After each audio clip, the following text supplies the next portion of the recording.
Good afternoon, class. So today magdi-discuss tayo ng example na hindi natin na-discuss last time dahil nalito tayo sa may problem and we are not able to decode yung nandun sa may module. So upon reviewing ng module, hindi ko pa rin siya talaga ma-decode. So I decided to make another solution. So if you have time, pwede nyo naman din tingnan yung sa module tapos baka ma-decode nyo. But the solution will be presented in this problem is based on uh, sa may understanding ko. Which is, I know maintindihan nyo din naman siya. Anyway, let's proceed in solving this problem. First, we read the problem. Two tangents converge at an angle of 30 degrees. So, nag-converge daw sila at 30 degrees. So, as you can see, ito yun, yung 30 degrees na to. Which is 30 degrees na ito is equal din yan sa angle na to. Okay? So, the direction of the second tangent, which is ito po, mula dito, papuntang PT. Okay, yan yung second tangent natin. So, nakahiga siya due east. Flat lang siya along x-axis. And sabi din dito, the vertical distance of the PC, which is, ito ang PC natin. Okay, so ito yung PC natin, papunta sa second tangent, which is ito. Itong linya na to. So, yan yung 116 or 116.5 na distance. Okay. The bearing of the common tangent, so when you say common tangent, ito po yun, yung mula A papunta sa B. Okay, so we know that this is T1 and this is T2. So the bearing of common tangent na binanggit na yon is 40 degrees southeast. So ito yon, ang angle nito ay 40 degrees. Kung i-blow up natin yung portion na to. Ito siya. Ito yung portion. Pag natin ganyan, then itong portion na to, ito yung 40 degrees. Okay, tapos ito yung common tangent na T1 plus T2. Okay. Pwede mo purahin ko muna yan para mas-space tayo sa solution. So first na pinapahanap sa atin is yung central angle of the first curve. So we could say that it is I1. So sa drawing, ang I1 is itong portion na to. Ito lang. Itong, uh, so next na pinapahanap is if our first curve is to connect these two tangents, determine the common radius of the curve. So common radius. In this problem, equal lang yung radius natin. So ito yun, yung R mula dito sa center ng second curve, papunta dito sa PRC. And then mula sa center ng first curve, ito yun. So hanggang dito yun. Ito yung R. Mula dito, papunta dito. Okay. So ito R din. Equal yung radius natin sa first and second curve. So ngayon last pinapahanap, what is the stationing of the PT? So stationing at PT. Yung pinapahanap sa atin. So ang stationing sa PC is 10 plus 620. So first, anong gagawin natin? So una na pinapahanap sa atin is yung central angle ng first curve. So sa drawing, makikita na natin agad kung ano yung value ng I sa buwan natin. Ano? So pwede natin gawin is maghanap ng triangle. So maghanap tayo ng triangle, pwede natin i-consider ito. Okay? Yung mula dito sa point A, ito po. Pababa dito. Okay? Ayan. At tapos itong nakahiga. Yan yun. Okay? We all know na itong angle na to, assume nyo na wala pa si 50 ha. Ito kasi is, yan si I2, hindi ba? And then, di ba ito rin si I2? Ay, di ba yan din si I2? But when you look sa my drawing natin, we know that this is 30 degrees. Itong portion na to, nakalagay 30 degrees, which is given sa problem natin. And then itong maliit na to, ito si I1. So ilabas natin yung triangle na to. Itong nasa point A, tapos in-extend natin dito sa baba, then yung point B. So meron tayo dito ng triangle. Okay.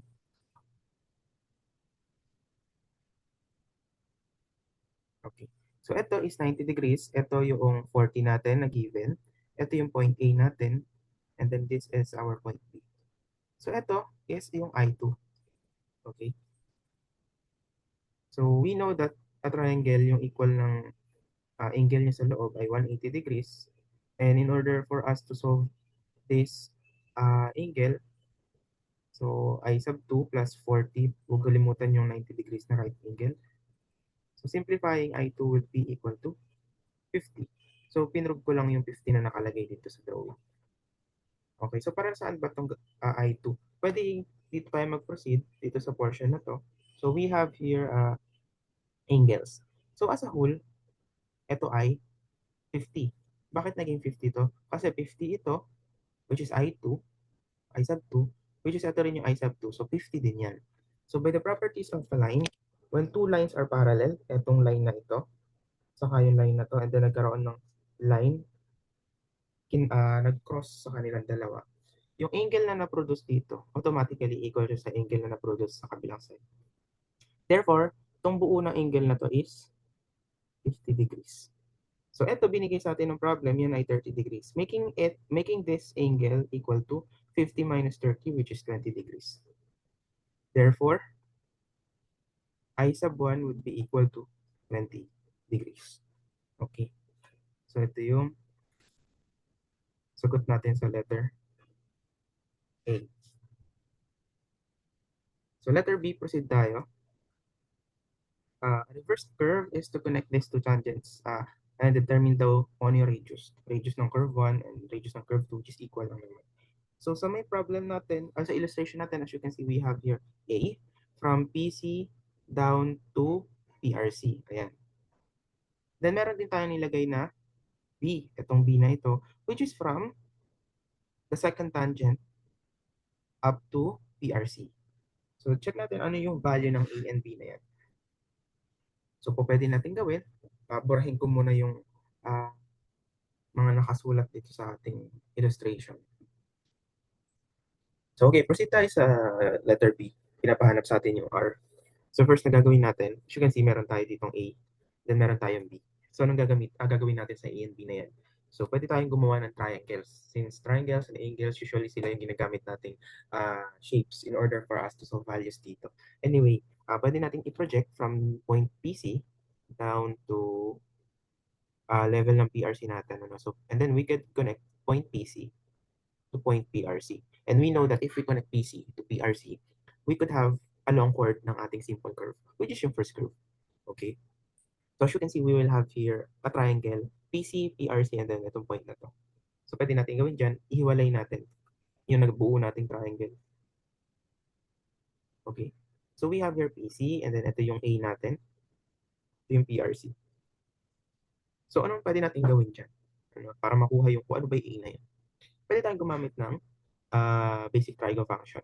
So since meron tayo ditong A, and then ito kasi si long chord natin. So pwede natin ito kuhaan ng value ng angle. Sabihin natin theta yan. So paano ba natin makukuha si theta? Ito din yan eh. So we have here 30 degrees. Ito, which is given sa problem. And then pag di ba itong line na to is straight line, straight downward. So itong line na to, and then yung line na to is perpendicular.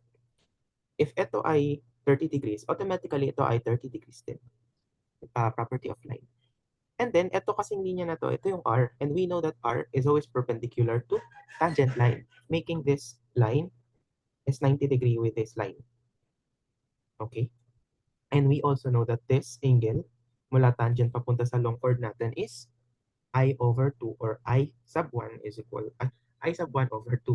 Okay, we already have I sub 1 which is 20, making this angle equal to 20 over 2, 10 degrees. Okay? So we know itong part na tong R and then yung tangent, 90 yan, hindi ba?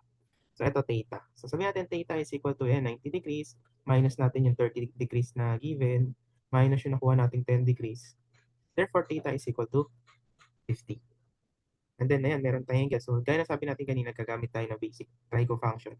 So, cosine ang gamitin natin, theta is 50. And then we have adjacent side na A over yung C na long chord. So, hiwalay natin yung A. So, yung long chord, cosine 50.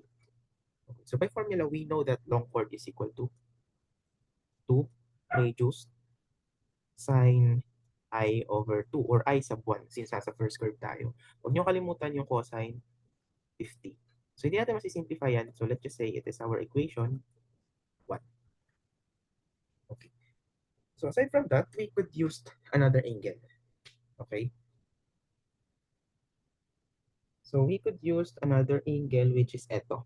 We could extend PRC down to level ng second tangent. So mula PRC, baba nyo yan. Then magkakaroon ka ng triangle PRC, B, sa yung point na to. So pwede nating ihiwalay ulit. So I hope huwag kayo malito sa solution set na, solution natin. So you have here 90 degrees, and then ito ay 50 degrees. Ito yung point B, PRC. Okay, so etong line na to, ito yung tangent 2 natin. Okay. And then ito yung B. Diba itong portion na to, ito din. Naka-project lang dito sa side, pero ito rin yung B. So gamit ulit tayo ng basic trigo function. So we have opposite side kung ito yung reference angle natin. And then we have hypotenuse. Therefore, we use sine 50 B over T2. So ihiwalay ulit si B. T2 is multiplied by sine 50. And we know by formula, T is equal to R tangent I over 2. But since we are in the second curve na, no, we used I2. Okay? And then, wag kakalimutan yung sine 50. Okay. So, we have now equation 2. Pero pwede natin i-simplify na para... sige, okay na doon na tayo mag-substitute ng value pag ginamit na natin yung equation. So, ito yung equation number 2 natin. So, we have equation 1 for A and equation number 2 for B. Okay. So, nire-write lang natin yung equation natin kanina na nakuha for A and B. We have equation A here and equation for B here. Okay. So, next natin gagawin, let's see kung ano pa yung pwede nating magamit na value. So, hindi pa natin nagagamit si 116.5 na distance from PC to the second tangent. And we all know, based sa ating illustration, we could simply say that 116.5 meters is equal to A plus B. Okay. So, meron tayong another equation, which is equation 3. Okay, so we have A and B. So pwede natin gawin, i-substitute natin sa equation 1 and 2 sa ating equation 3. And by that, okay, substitute lang natin siya. Yung A natin is 2R. And sin, ano yung I1 natin? Ang I1 natin ay 20. Okay, so lagay na nga natin dito 20 degrees sa 50. So sin, so shortcut ko na, yan ay sin 10. And then cosine 50. Plus, yung B natin na R, tangent. Yung I2 natin is 50, divided by 2, we have tangent 25. And then, huwag kalimutan yung sine, 50. Okay. So, as you can see here in our equation, ang unknown na lang natin is yung R. So, you could proceed sa sheep solve or kung gusto nyo, simplify nyo pa itong 2 sine 10 times cosine 50 and then yung tangent 25 times sine 50 para hindi mahirapan si calculator sa pag-sheep solve. So, if you do sheep solve dito sa ating equation, you will simply get 200.706 meters. Okay, so pwede natin gawin dyan is i-store natin yung value na to sa A para sakto yung value natin. Okay. So, ang hinahanap dyan is radius. Now, we have the value of R or the common radius. Therefore, ito na yung sagot natin.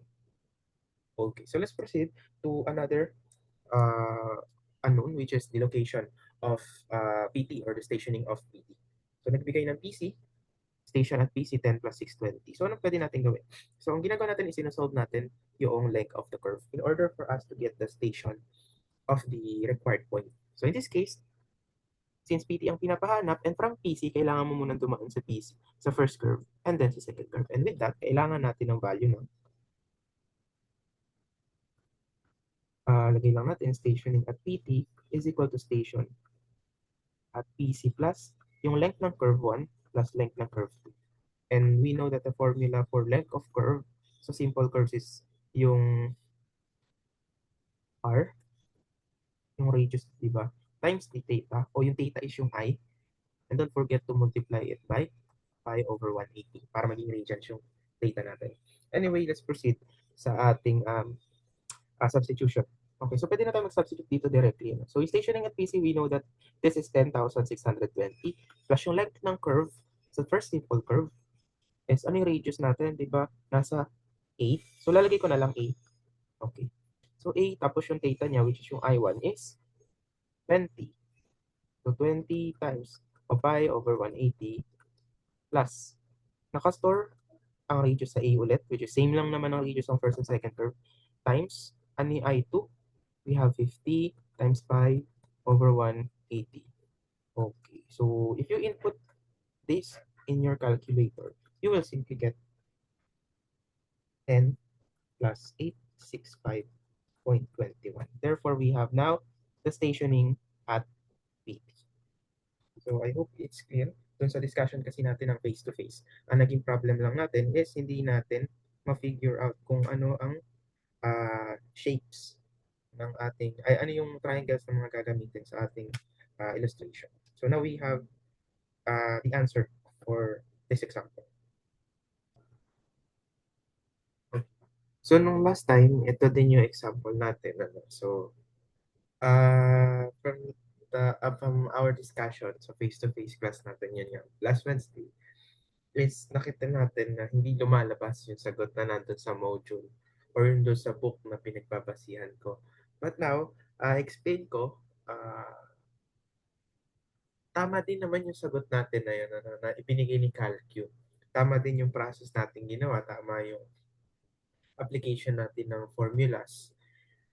Meron lang tayo na missed na point.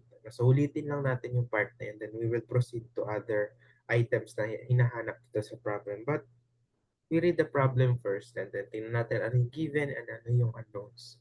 Okay, a simple curve having a radius of 280 meters connects two tangents intersecting at an angle of 50 degrees. It is to be replaced by another curve having 80-meter spiral at its ends such that the point of tangency shall be the same. So, gaya ng sabi natin last time, naka-fix si point of tangency. Okay? So, nandyan lang yan. So, sabi dito, meron kang 280 na radius. So, mali yan. So, R is equal to 280. Dapat. Okay. So, ngayon, so itong naka-broken line, siya yung ating old curve. Old simple curve. Okay? So, papalitan daw yan ng bagong circular curve with 80-meter spiral curve sa magkabilang dulo. Okay, so yung tangent natin is nag-intersect at 50 degrees, which is eto yun. Which is yan yung PI, and then yan din yung vertex na tinatawag natin.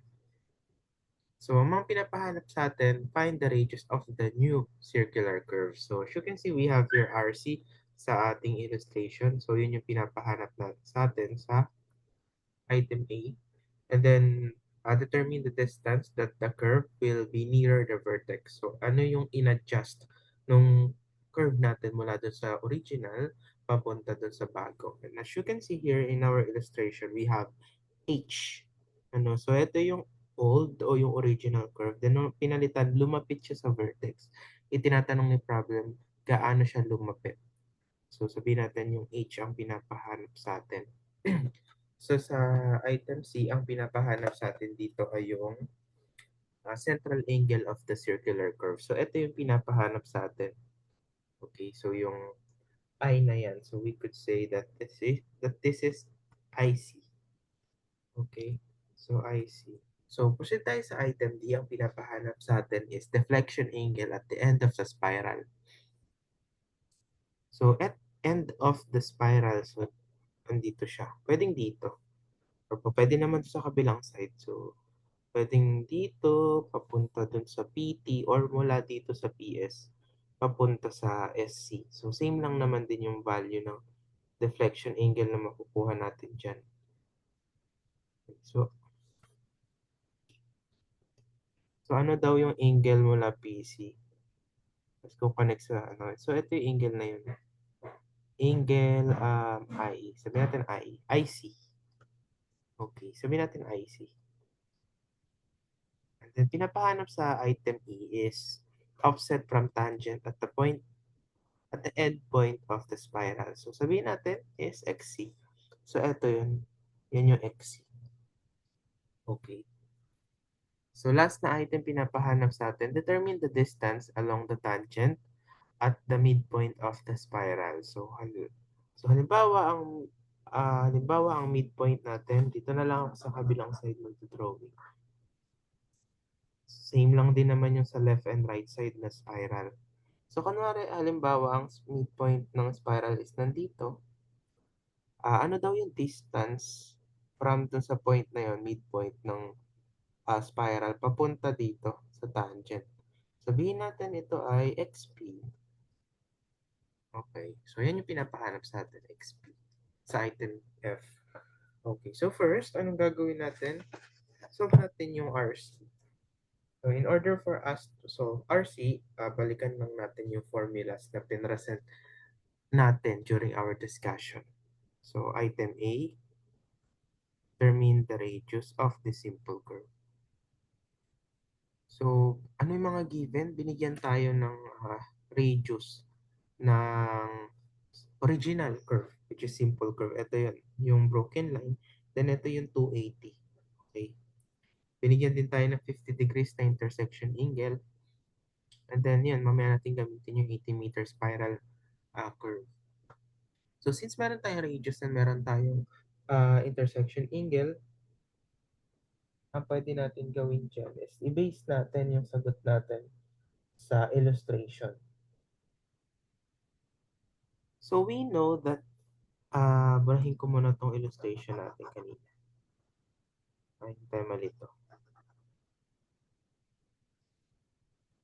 So, we know that this tangent, itong tangent na ito, sabihin natin that's tangent T. Okay, then alam natin yung radius natin na to is perpendicular dyan. And then if we connect point O to point V, magkakaroon tayo ng triangle, di ba? Magkakaroon tayo ng triangle kagaya nito. Okay? Wherein this is point O, point V, and then ito yung point PC. And we know that this is 90 degrees. Okay, so ito yung T. And then ito, di ba, I over 2 yan. So may angle tayo, then may opposite side tayo, and meron tayong radius. Okay, so try natin gumamit ng basic trigo function. You have adjacent and then opposite side. Therefore, we use tangent I over 2 is equal to T over R. So tangent, yung I natin is 50. So 50 over 2 is 25 is equal to T is unknown. And then R is 280 meters. Therefore, T is equal to 130.57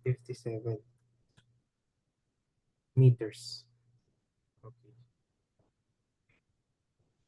And then by formula, yung pinresent nating formula, gamitin natin ano. But before that, yung T na nakuha natin, since hindi gagalaw ang point of tangency natin o yung PT, or fix yung ating point of tangency, yung T natin is magiging equal sa length ng ating tangent, which is ito po, ano, from PC to the vertex, is equal to 130.57. And then we know that the formula for TS is, yung pinresent natin during our discussion ng formulas, TS is equal to um, length of the spiral, okay, which is given naman. So LC over 2 plus RC, quantity RC plus, so minsan makikita nyo sa formula dito is yung throw na tinatawag o yung parang rho or yung P. Pero pwede natin i-substitute yung formula niya na yung value ng rho na yun. Yung value ng throw na yun as XC over 4. So tangent I over, tangent 1 over 2. So, meron tayong given na TS na solve natin kanina. We have LC given na 80. Yung RC, yun yung hinahanap natin. XC, meron ba tayong XC? Wala. But, meron tayong formula ng XC. Okay, so, we know that the formula of XC or ito yung offset distance from the tangent line to end of the spiral.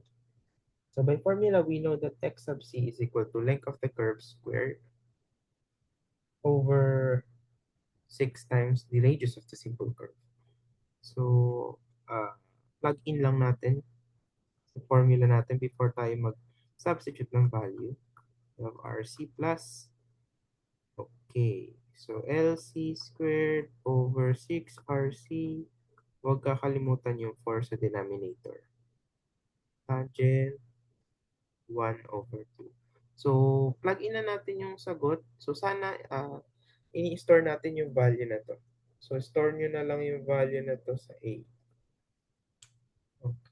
So, since si TS is yung A, kaya nasa A natin yan, equal yung 80 na length ng ating curve over 2 plus yung RC na unknown plus yung LC na 80 squared over 6 yung RC na hinahanap over 4. Okay, sorry. Mali na naman. Mali ng tingin plus. So, instead of tangent 1/2, it's tangent I over 2. So, kaya nagtataka ako bakit nagka 1/2 tayo. Anyway, our formula for the tangent is TS is equal to LC over 2 plus quantity RC plus X sub C over 4 multiplied by tangent I over 2. So, we have the value of I which is 50. Okay. So now dito sa equation natin, ang unknown na lang natin is yung RC. So po pwede nyo namang i-simplify pa para mas madalian si calcu no?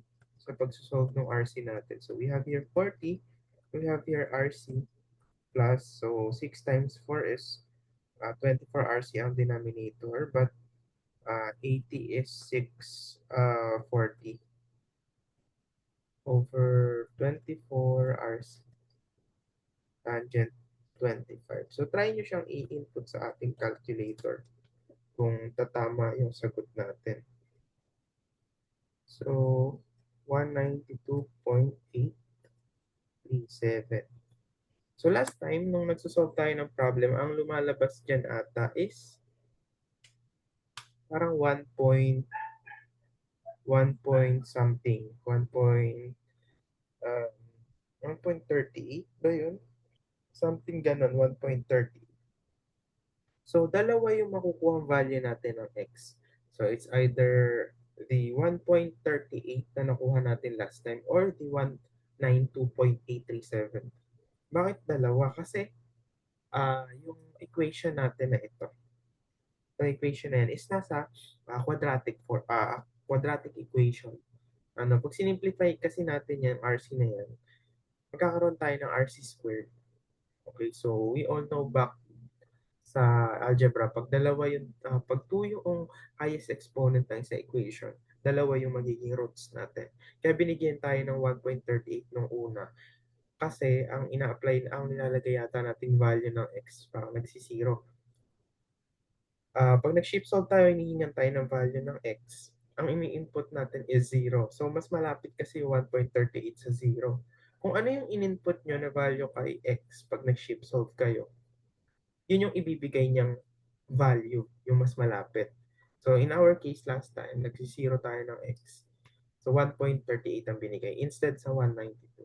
Anyway, lagi nating tandaan na dalawa yung possible value ng RC. So, tapos, isi-check natin if ano ba dun yung applicable sa problem natin, sa solution natin. Okay, so since binigyan tayo ng 192.837 and 1.38, mas applicable ang 192.837 as radius kesa doon sa 1 meter na yun. Napakaliit. Anyway, sana clear yung mistake natin na yun from last time. Okay, class. So, proceed tayo sa second item. So, lagay natin yung sagot natin dito na 192.84. 192.84 meters. Okay, so proceed tayo sa item B. Ang pinapahanap is yung ginalaw ng curve natin from the original simple curve location to the new location ng ating curve. Anyway, ang muna natin gagawin dyan is isolve natin kung ano ba yung distance from the midpoint of the simple curve to the vertex. Okay? So, ano ba yung value na yun? Di ba yun yung tinatawag natin E or external ordinate? External distance pala, no? E. So, since simple curve lang to, yung original, we could use our formula for E. Okay, so, try natin siyang gamitan na E is equal to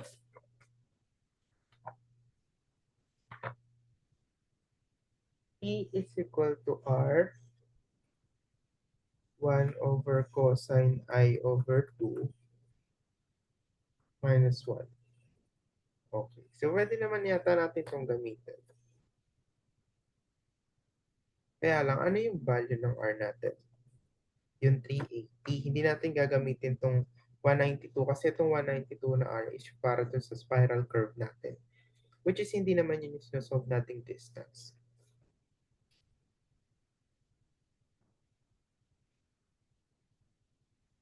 Okay, sige, proceed tayo. So, try natin i-apply yung 280 as value of R. And then 1 over cosine of ano yung I natin? Di ba yun yung 50? So, huwag kalimutan yung minus 1.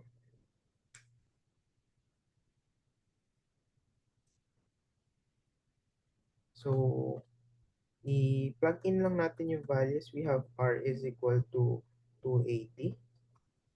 1 minus cosine 50 over 2 minus 1. So, magiging 28.946 meter ang ating sagot. So, pwede natin i-store yan sa E. Okay. So, actually, meron pa namang isang way para makuha yung value ng E. O pwede naman ding gamitan natin ang triangle. Ano? So, we have here triangle VPC, TS, and O. So, magiging ganito yan. Okay. So, magiging ganyan siya, di ba? So, O, tapos ito yung TS natin. Then, ito 90. And we know that this is I over 2 or 25. Okay. So, ito yung T natin. And then, itong pahaba na to, ito yung R plus E. So, pwede din yan. Ano? Mag-ano ka na lang. Magta-tangent ka na lang. Tangent of 25. At tangent of 25 is equal to T over R. Ay, sorry, sine. Sine of 25, T, which is kanina nakapag-solve tayo ng T, di ba? Okay. Or kung gusto mo naman, pwede naman mag-cosine din. We also have the value of R. So, pwedeng try nyo din. And parehas na naman makukuha natin sagot pag ito yung ginamit. Nag-triangle tayo. So, ang advantage lang doon, if you will use this procedure, this solution, hindi mo na kailangan tandaan yung formula. Pure trigo, pure triangles lang ang ginagawa mo. Okay. So, anyway, we have the E value for the original simple curve. And then, kunin naman natin kung ano yung E pagdating dito sa ating spiral. Kanina binigyan tayo ng formula ng external curve. So we have E sub S is equal to RC plus X sub C over 4 times secant siya. Kaya lang po pwede naman natin i-rewrite yung secant IS over 2 ng cosine IS over 2. Pwede naman minus RC. So meron kang value ng RC. XC is may value ka ba?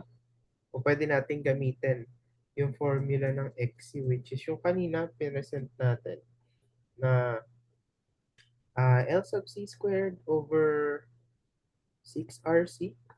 Okay, pwede natin i-plug in dito, no? So, E sub S is equal to yung RC natin.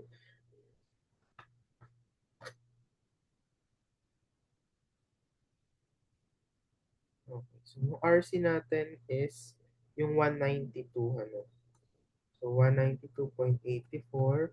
So, ida-direct ko na yung LC natin is yung 80, di ba? 80 meters squared over 6. Sorry, 192.84. Okay. So, So, huwag kakalimutan yung 4. So, minus, multiply by 1 over uh, cosine 25 minus, pinakasya, 192.84. So, try natin if yung makukuha nating sagot is tama. So, huwag kakalimutan yung grouping symbol when you are inputting values. 6, 192.84 times 1 over cosine 25 minus 192.84.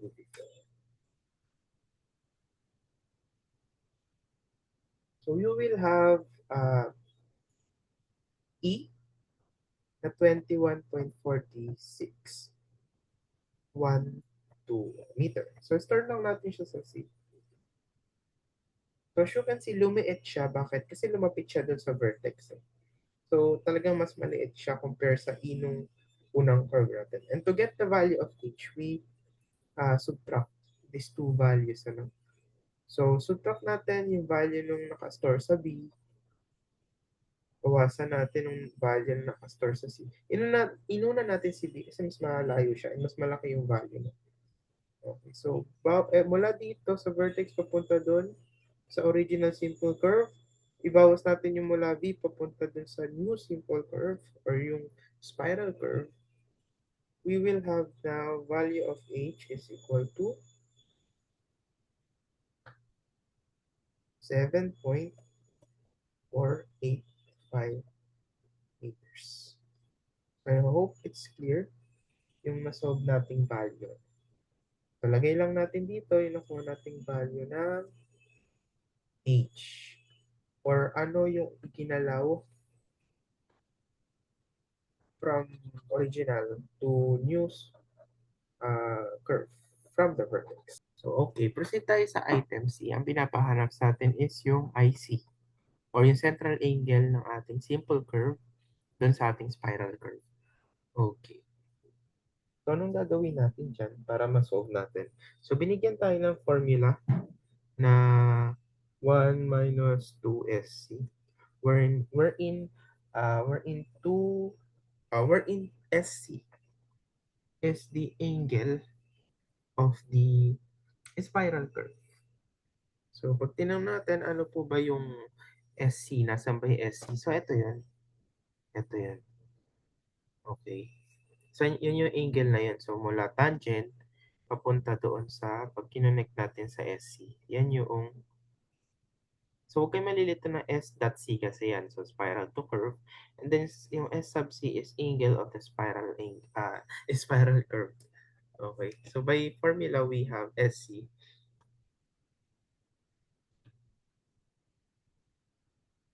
So by formula, we know that IC is equal to I minus 2SC.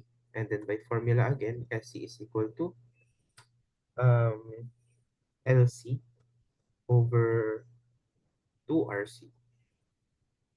So don't forget to multiply this by 180 over pi. Bakit natin mo-multiply sa pi? Dahil kailangan natin i-convert yung SC into degrees. Kasi yung I natin is naka-degree. So kasi ito, pag ito lang yung ginamit natin, mag-iiba yung sagot natin. Ano? So, by process, minumultiply talaga natin sa 180 over pi. Anyway, we plug in the formula and the values here in our equation. So, I is equal to 50 minus 2. And then, idiretso ko na yung value ng LC is 80 over 2. Then, yung RC natin kanina na 192.84. So don't forget to multiply this by 180 over pi. Okay, by simplifying, we have now 50 minus 2. So I hope sumasabay kayo sa pag-i-input sa calculator para makita nyo na kung paano nakuha yung values natin.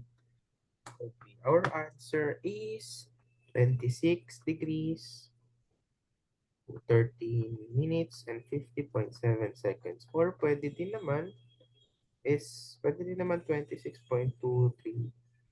degrees. So either of the two, ano. Kumbaga naka-decimal form yung isa. And then ito naka-minutes and then seconds. So either of the two parehas lang naman. So sulat natin dito sa task yung nakuha nating value, 26 degrees, 13 minutes, and 50.7 seconds. Okay. So next na pinapahanap sa atin is yung value ng IC or the deflection angle at the end of the spiral. So IC. So yan pinapahanap sa atin. So i-blow up ko lang yung portion na ito para mas makita natin. Ito yung tangent natin.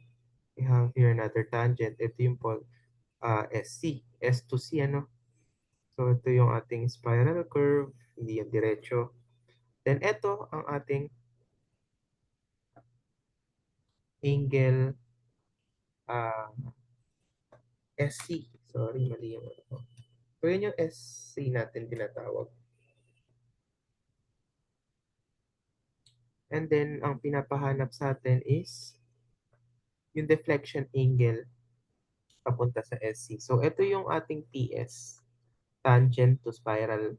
So pag kinonect natin to sa SC, kakaroon tayo dito ng IC. So ayun yung deflection angle. So hindi lang maayos masyado yung drawing. Ano? Pero para siya nakaganito. Try ko nga ulit yung drawing. So ganito ko lang siya.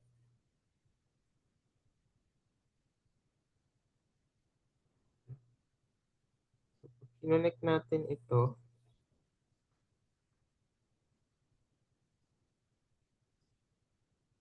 So ito yung I. Okay. Yan yung I.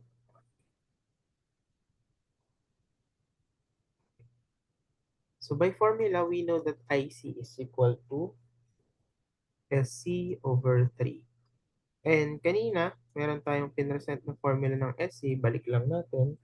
SC is equal to LC over 2RC, then multiply by 180 over pi.